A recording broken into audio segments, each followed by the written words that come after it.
Rise and shine, sweet loves, and welcome to Willow's book Apothecary, where we discover the wisdom and wonder between the pages of great books.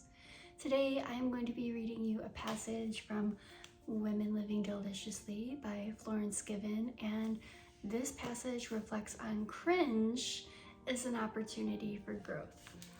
The reasons people do and do not like things, including your form of self-expression, have little to do with you. Of course, we are going to experience inner resistance and that wriggly toe-curling cringe when we see someone express themselves if we have learned that this is too much or have been shamed for expressing ourselves. Cringe visits us all, and it's not a bad thing. I believe there are two ways we can respond to witnessing someone crossing these inner borders of ours. We can either allow the cringy behavior to repulse us, contract our growth, and further solidify our ego position as better than the person we are cringing at. Or we can decide to observe it and allow the behavior to create an opening inside of us, one of curiosity, expansion, and inspiration. A space where we can be in awe of this person, allowing ourselves to wonder, what would my life look like if I were to follow my curiosity and be myself the way that this person does? Your expansion lies behind the cringe. All of it. All the cringy shit you avoid doing because you're afraid of other people mocking you in the same way you mock others in your head. That is where your growth begins. Starting your new business page, wearing the clothes you want, making choices that are different to what your peers are doing, joining a club, taking a new class.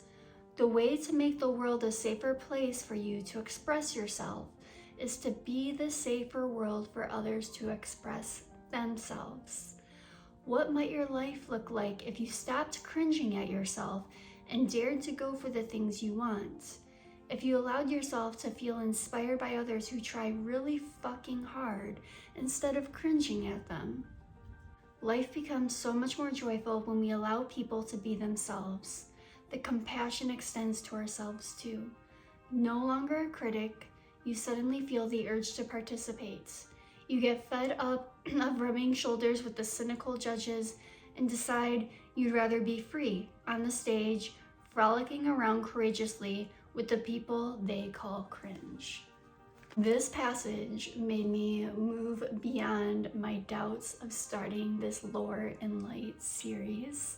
I was very convinced that people were going to find it cringeworthy for me to create something where I am reading the works of others and reflecting my thoughts on it. But isn't that what the world is about?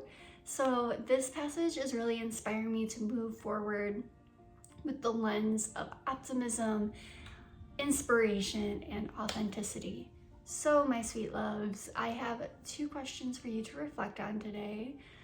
And those questions were already in the passage, but I want to repeat them back to you. What might your life look like if you stopped cringing at yourself and dared to go for the things you want?